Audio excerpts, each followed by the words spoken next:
सरायकेला में बिष्टुपुर स्थित double down बार हत्याकांड में घायल हिमांशु सिंह की मौत के बाद बीते लगभग 48 घंटे तक चले तनाव वार्ता और प्रशासनिक प्रयासों के बाद आखिरकार अंतिम संस्कार का मार्ग प्रशस्त हो गया। सरकार और प्रशासन की ओर से लिखित आश्वासन मिलने के बाद परिजनों ने अंतिम संस्कार के लिए सहमति दी, जिसके साथ ही पूरे कोल्हान क्षेत्र में बने तनावपूर्ण हालात में बड़ा मोड़ आया। परिजन और समर्थक शुरुआत में सभी नामजद आरोपियों की गिरफ्तारी, दोषी पुलिसकर्मियों पर हत्या का मामला दर्ज करने, मृतक के आश्रित को सरकारी नौकरी देने और स्पीडी ट्रायल के माध्यम से सजा दिलाने की मांग पर अड़े हुए थे।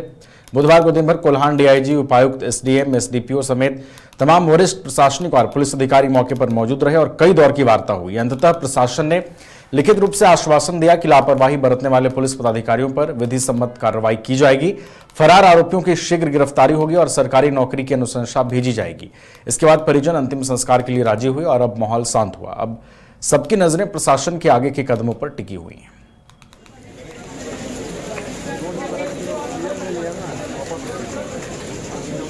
यहाँ अभी परिवार की जो डिमांड थी उसके आधार पर हम लोगों ने आवेदन लेकर अंतर कार्रवाई हेतु जो उच्च स्तरीय विभाग को लिखा है और अपराधियों के विरुद्ध हम लोग सख्त से सख्त कार्रवाई करेंगे। गिरफ्तारी हुई है अभी तक में? विगत दिनों में जो गिरफ्तारियाँ हुई और गिरफ्तारियाँ के लिए प्रयास जारी। कितने लोगों की गिरफ्तारी, कितने लोग संलिप्त हैं सर? कुल 10 लोगों पे एफआईआर हुआ है। बाकी जांच के अनुसंधान के क्रम में और बातें आएंगी और अपराधियों के नाम आएंगे और साक्ष्य के आधार पर उनके विरुद्ध कार्रवाई की। परिवार वालों का जो डिमांड था सर, वो हम लोगों ने आवेदन पर स्वीकार किया और उसको फिर अंतर कार्रवाई के लिए हम लोग प्रेषित कर रहे हैं। Thank you. बेसिकली यही है, जो मूल बात यही थी कि जो भी लोग इन्वॉल्व है इसमें उन पे कार्रवाई करने का था और सबका अरेस्टिंग इमीडिएटली करने का उनका रिक्वेस्ट था। इसमें हम लोग लगातार तत्पर है और इसमें यथाशीघ्र उनका अरेस्टिंग करने का प्रयास किया जा रहा है। और दूसरा था ये जो दिवंगत की वाइफ है उनके एम्प्लॉयमेंट से संबंधित मामला था, तो जिसमें तत्काल तौर पर हम लोगों ने आउटसोर्सिंग से इनको एम्प्लॉयमेंट का एक ऑफर लेटर दे भी दिया है और बाकी इनकी जो डिमांड है उसको हम लोग यथावत स्टेट को फॉरवर्ड करें। सर खासतौर पर अभी तक कितने लोग गिरफ्तार हुए? अभी तक 2 लोगों की गिरफ्तारी हुई है, जिसमें से कुछ अभी चूंकि अनुसंधान जारी है तो लोगों के नेम्ड अक्यूज्ड की संख्या बढ़ सकती है। फिलहाल 2 लोगों की अरेस्टिंग हुई है और बाकी छापेमारी लगातार हो रही है, तो हम लोग यथाशीघ्र इनकी अरेस्टिंग करें। समन्वय हो गया, बॉडी एग्जामिनेशन? जी बिल्कुल, बात हो गई है और अभी यहाँ से परिवार के जो 5-6 सदस्य हैं वो जाएंगे एमजीएम में, वहाँ से बॉडी रिसीव करेंगे और उसके बाद लास्ट स्टेज जो है उसकी अगली तरफ। सरायकेला के आदित्यपुर स्थित जमशेदपुर डेयरी के ठेकाकर्मी रविंद्रनाथ ठाकुर की मौत को लेकर बुधवार को परिजनों, स्थानीय लोगों और सामाजिक कार्यकर्ताओं ने डेयरी के मुख्य गेट पर अनिश्चितकालीन जाम और प्रदर्शन शुरू कर दिया। प्रदर्शनकारियों ने डेयरी प्रबंधन के खिलाफ जमकर नारेबाजी करते हुए आरोप लगाया कि लगभग 30 वर्षों से ठेकाकर्मी के रूप में कार्यरत रविंद्रनाथ ठाकुर की ड्यूटी के दौरान तबीयत बिगड़ने पर उन्हें समुचित इलाज उपलब्ध कराने के बजाय बेहोशी की हालत में घर भेज दिया गया। बाद में परिजनों ने उनका इलाज कराया, लेकिन उनकी हालत बिगड़ती गई और रांची के रिम्स में उनकी मौत हो गई। प्रदर्शनकारियों का दावा है कि जांच में मृतक के शरीर में विषैले पदार्थ मिलने की बात सामने आई है। हालांकि इस दावे की स्वतंत्र पुष्टि नहीं हुई है। प्रदर्शनकारियों ने इस मामले में हत्या का केस दर्ज करने, मृतक के आश्रित को स्थायी नौकरी, विधवा को 25 लाख रुपए मुआवजा और निष्पक्ष जांच की मांग की है।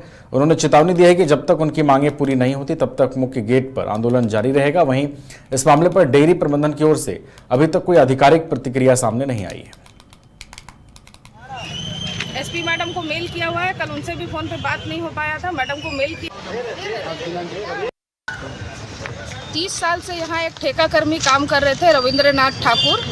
विगत 17 जून को ड्यूटी आवर में उनकी तबीयत अचानक खराब हुई और आनन फानन में कंपनी प्रबंधन ने उनका इलाज नहीं करा करके बेसुध हालत में उन्हें घर भेज दिया और उसके बाद परिवार वालों ने उनका उपचार के लिए हॉस्पिटल ले गए, जहां टीएमएच के द्वारा ये डायग्नोज किया गया कि उनके शरीर में जहर का अंश पाया गया और 4 दिन के बाद उनका रिम्स में इलाज के दौरान मौत हो गया। परिवार के साथ हम सभी सामाजिक कार्यकर्ता प्रबंधन के पास आए, मिले, बातचीत किए, कई तरह का आश्वासन उन्होंने हमें दिया, लेकिन अंत में सोमवार के दिन उन्होंने हर मुआवजा या कोई भी सहायता देने से इनकार कर दिया। जो हमारा मांग था उसको झुठला दिया गया है। इसलिए आज हम लोग मजबूरीवश परिवार को लेकर, उनकी विधवा पत्नी, उनके सभी बच्चे, हम लोग सभी सहयोग करके और आज हम लोग कंपनी प्रबंधन से बात करने का आज भी प्रयास करेंगे और इसलिए हम लोगों ने गेट जाम किया। क्या जहर कहाँ, कौन, क्या उनको कोई जहर दिया है? क्या है मामला? कंपनी में ड्यूटी में आवर में थे, उनको दे दिया गया है जहर। मैंने प्रबंधन का कोई व्यक्ति दे दिया। प्रबंध ये अब हम लोग को नहीं पता है, लेकिन कंपनी आवर ड्यूटी आवर में ही दूध में उनको भी जहर मिलाते हैं क्या?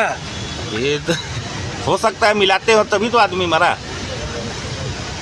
हम लोग 2-3 दिन बात करने का पूरा मांग क्या है प्रयास आपकी? करें। मांग की है कि उनके विधवा औरत है, उनका पत्नी है, उनको न्याय मिले, उनको मुआवजा मिले, उनका घर से एक आदमी को नौकरी मिले, यही मांग। तो कब तक रहेंगे आप लोग धरना? हम लोग अनिश्चितकालीन, जब तक मांग नहीं मांगा जाता है तब तक हम लोग धरना